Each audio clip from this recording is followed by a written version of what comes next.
الرحمن الرحیم اللہم صلی علی سیدنا و مولانا محمد و علی آلہ و صحبہ و بارک وسلم۔ السلام علیکم ورحمۃ اللہ وبرکاتہ۔ آج تھوڑی دیر پہلے میں سوشل میڈیا پہ ایک ویڈیو کلپ دیکھ رہی تھی اور یقین کیجئے کہ اس کلپ کو دیکھنے کے بعد دل بھی بہت بوجھل ہوا، آنکھیں بھی آنسو سے بھر گئیں اور کافی دیر تک میں جہاں بیٹھی تھی وہیں بیٹھی رہی۔ میں موو نہیں کر پا رہی تھی، میرا کوئی کام کرنے کو جی نہیں چاہ رہا تھا اور وہ کیا تھا کلپ، میں نے اس کو اپنے واٹس ایپ پہ سٹیٹس بھی کیا۔ اس میں ایک سو کالڈ پاپولر سیاسی پارٹی کے ورکر جو ہیں وہ اپنی سیاسی پارٹی کا فلیگ لگانے کے لیے پاکستان کا نیشنل فلیگ جو ہے اس کو اتار رہے تھے اور پھر آنکھوں کے سامنے، اتنے بڑے مجمع کے سامنے، اس نوجوان نے اس پرچم کو دو حصوں میں پھاڑا اور پھاڑ کر چاند ستارے والا سبز حصہ اس کو ہوا میں اچھال دیا۔ آپ میں سے سب کو تو نہیں یقیناً، کیونکہ سب لوگ کنسرنڈ ہی نہیں ہیں، مگر کافی سارے لوگوں کو معلوم ہوگا کہ پاکستان کا جو پرچم ہے یہ کہاں سے اس کو ریلیٹ کیا جاتا ہے۔ اس کو روضہ رسول صلی اللہ علیہ وآلہ وسلم سے ریلیٹ کیا جاتا ہے۔ اس کے دو رنگ وہاں سے لیے گئے ہیں اور پاکستان کے اندر ایک پاکستانی نوجوان، ایک سو کالڈ موسٹ پاپولر سیاسی پارٹی کا ایک کارکن ایک کام ایسا کر رہا ہے، ظلم کر رہا ہے، بے حرمتی کر رہا ہے اور بیسیکلی یہ ایک کرائم ہے، یہ ایک جرم ہے کسی بھی ملک کے قومی پرچم کے ساتھ یہ سلوک کرنا۔ اور یہ سلوک اس دن شروع ہو گیا تھا جس روز یہ سیاسی پارٹی ایکٹیو ہوئی تھی، تب بھی 14 اگست کا دن تھا اور تب بھی میں حیران تھی کہ کسی نے اس بات پر اعتراض نہیں کیا کہ آج کا دن تو پاکستان کی فضاؤں میں سبز اور سفید ہلالی پرچم کے لہرانے کا دن تھا، اس میں یہ پولیٹیکل دو پارٹیز کے، دو پولیٹیکل کزنز کی پارٹیز کے سو کالڈ پرچم کیوں لہرائے گئے؟ جو عظیم اور لازوال قربانیاں دے کر یہ ملک وجود میں آیا، معرض وجود میں لایا گیا، جو اس کی بنیادوں میں انسانی خون بہایا گیا، عصمتیں اور جو ہیں عزتیں جو پامال ہوئیں، جو شیر خوار بچے نیزوں پر چڑھے۔ ایک کربلا تو وہ ہوئی تھی نا، فرات، دریائے فرات کے کنارے پہ، ایک یہ بھی کربلا تھی پاکستانیوں، یہ بھی کربلا سے کم نہیں تھا جب پاکستان معرض وجود میں آیا تھا، جب مسلمان، سکھوں اور ہندوؤں کے ہاتھوں سے نچتے، لوٹتے، کھسوٹتے، لہو بہتے، اپنی جوان بیٹیوں، ماں بہنوں کی عصمتیں بھی تار تار کرواتے، اپنے معصوم بچے بھی خنجروں کی نوکوں کے حوالے کرتے، اس ملک میں آئے تھے لا الہ الا اللہ محمد رسول اللہ کا نعرہ لگاتے ہوئے۔ وہ بھی ایک کربلا تھی، اس کربلا کو پار کر کے لوگ اس ملک میں داخل ہوئے تھے جس کا نام پاکستان رکھا گیا۔ آج اس ملک میں ہر گزرتے دن کے ساتھ جس طرح ان شہداء کے خون کے ساتھ غداری کی جا رہی ہے، بے وفائی کی جا رہی ہے، کیا کسی باہر کے دشمن کی کوئی ضرورت رہ جاتی ہے؟ کوئی کمی رہ جاتی ہے؟ یہاں پر کیا ہے جو نہیں ہو رہا؟ اس اسلامی مملکت میں سٹیج پر کھڑے ہو کر، کنٹینرز پر کھڑے ہو کر سو کال سیاسی لیڈر، صحابہ کرام رضوان اللہ علیہ مجمعین کی شان میں گستاخیاں کرتا ہے۔ یہاں پر ایک ہینڈسم، مسٹر ہینڈسم، جس نے کسی دن مرنا ہے تو 4 دن کے بعد مٹی میں مٹی ہو جانا ہے، اس ہینڈسم کی جرت ہوئی کہ وہ مسجد نبوی، حضور پاک صلی اللہ علیہ وآلہ وسلم، جہاں پر آواز بھی اونچی کرنا بے ادبی ہے، جہاں پر تیز قدموں سے چلنا بھی بے ادبی ہے، وہاں پہ سیاسی ماحول پیدا کیا، وہاں پہ نعرے لگوائے۔ نمبر 3، اتنے گستاخانہ الفاظ بولے گئے نبی کریم صلی اللہ علیہ وآلہ وسلم کی شان اقدس میں، ان کے صحابہ کرام کی میں، مولا حسین علیہ السلام کے ساتھ اپنے آپ کو کمپیئر کیا گیا۔ کیا نہیں ہوا؟ یہاں تک کہا گیا لوگوں کے نام لے کے کہ تم عمرہ کرنے کیوں جا رہے ہو، میرے جلسے میں آؤ. یعنی ایک احکام الہی میں سے ایک حکم ہے حج اور عمرہ. اس سے کہا گیا، اس کے بارے میں کہا کہ ادھر جانے کی کیا ضرورت ہے، میرے جلسے میں آؤ. آپ کا ملک سیلاب کے اندر 75% ملک ڈوب گیا ہے. لوگ رو رہے ہیں، سسک رہے ہیں، پریشان ہیں. اگرچہ بہت سارے لوگ ان کی مدد کے لیے سرگرداں بھی ہیں، بہت ساری تنظیمیں ہیں، بہت سارے لوگ انفرادی طور پر اس کے لیے کام کر رہے ہیں، مگر سیاستدان بھی کچھ نہ کچھ کر رہے ہیں. مگر ایک بندہ جلسے کر رہا ہے، سیاسی جلسے کر رہا ہے، اس کو کوئی کنسرن نہیں ہے. حالانکہ یہ بھی اس کے پاس ایک اچھا موقع تھا کہ وہ بجائے اس کے کہ ٹیلیتھون کر کے تو 1 کروڑ روپیہ جمع کر کے 4 ارب کا نعرہ لگانے کی بجائے حقیقتاً وہ جو اس کے پاس دنیا بھر سے ناجائز پیسہ آ رہا ہے، وہ اپنے سیاسی جلسوں پہ لگا رہا ہے، وہ اپنے ملک کی سیلاب زدگان پہ لگاتا، دن اور رات ایک کر لیتا، اپنے لوگوں کو ساتھ میں لا کے اس ملک کے ان غریب اور بے چھت اور بے سہارا ہوئے لوگوں کی خدمت کرتا، تو بھی کامیابی مل جاتی. مگر یہ انتشار، یہ واحد پارٹی ہے. پہلے بھی تو دنیا میں اور پاکستان میں سیاسی پارٹیاں ہیں اور ہر لوگ اپنی چوائس کے لوگوں کو ہی فالو کرتے تھے.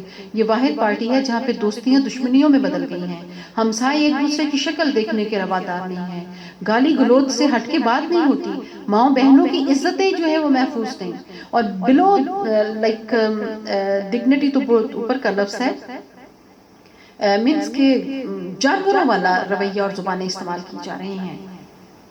چلیں یہ بھی قرب قیامت کے سفر میں یہ چیزیں ہونی ہیں، ابھی تو ہم نے پتہ نہیں کیا کیا دیکھنا ہے.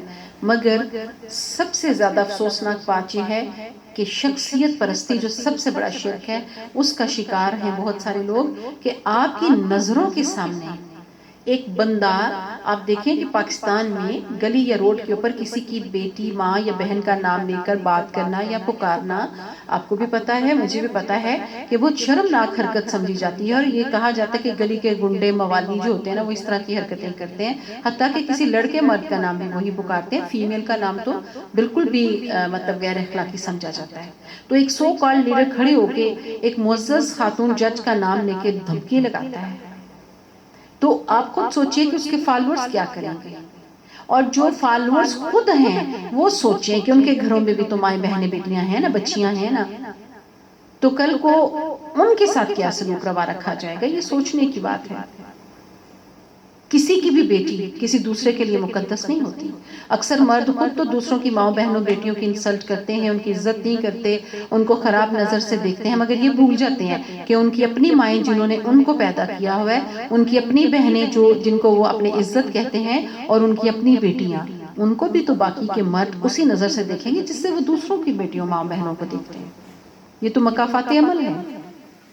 اور دکھ کی بات یہ کہ چلیے ایک بندہ کسی وجہ سے، شاید وہ کوئی نشہ وشہ کرتا ہے، شاید وہ کسی کا ایجنٹ ہے، شاید اس کے اوپر کوئی پریشر ہے انٹرنیشنل کہ تمہیں ہم نے اس لیے پیسہ دیا، یہ ڈیوٹی کرو، تم نے ملک کو کمزور کرنا ہے، تم نے اس کا کلچر تباہ کرنا ہے، تم نے اس کی اکانومی تباہ کرنی ہے، تم نے اس کی مذہبی اقدار کو پامال کرنا ہے، یہ کرنا ہے، وہ کرنا ہے. اس کے اوپر پریشرز ہوں گے، وہ کر رہا ہوگا، اور اس کو روکنے والا بھی کوئی نہیں ہے. ان کے اوپر بھی پریشرز ہوں گے، ان کی بھی فائلز ہوں گی، ان کے لیے بھی تھریٹس ہوں گی. مائٹ بھی اس دنیا میں کچھ بھی ہو سکتا ہے. مگر کسی کو بھی، کسی میں بھی اتنی اخلاقی جرت نہیں کہ وہ اس پہ اعتراض کریں کہ یہ اس طرح کی اپنے لیڈر کی بہتری کے لیے ہی صحیح، کہ اس کی عاقبت نہ خراب ہو، اس کے لیے ناپسندیدگی کسی کے دل میں بھی نہ پیدا ہو، اس کو کنڈیم کریں. اپنے لیڈر کو ہاتھ باندھ کے، سر جھکا کے، گھٹنوں پہ جھک کے اس کو کہہ دیں، کیونکہ اس کو خدا بنایا ہوا ہے نا بہت سارے لوگوں نے اس وقت، تو اپنے خدا کے آگے جھک کے اس سے درخواست کریں کہ یہ ظلم نہ کرو، نہ اپنے ساتھ، نہ ہمارے ساتھ، نہ معاشرے کے ساتھ، نہ دین کے ساتھ.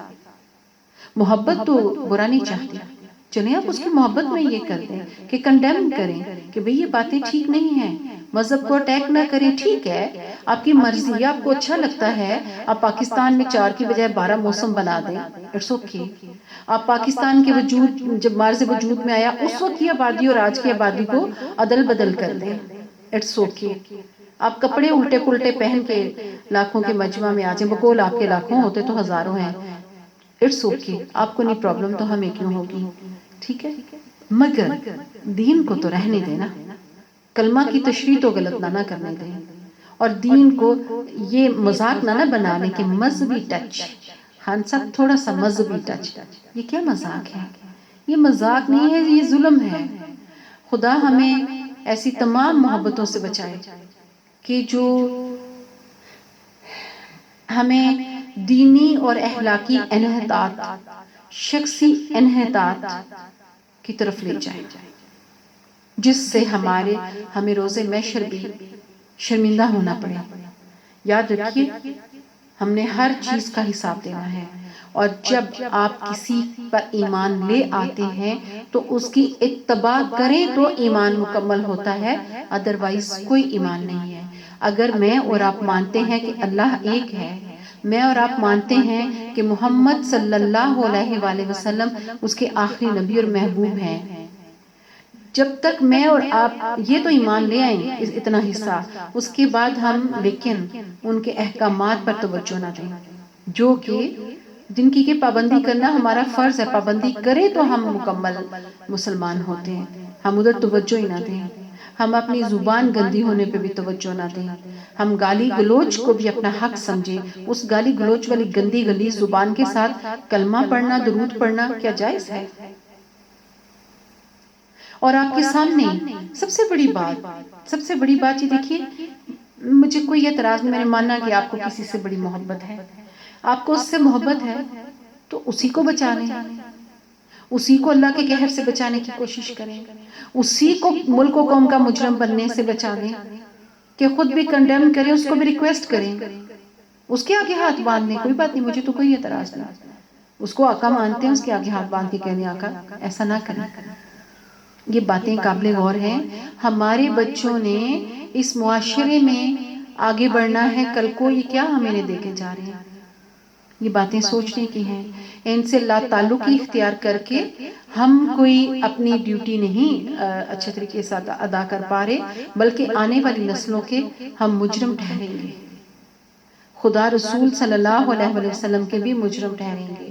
یعنی یہ کون سی اطاعت اور کون سی محبت ہے کہ جن کی آپ اطاعت کرتے ہیں، جن سے آپ محبت کا دعویٰ کرتے ہیں۔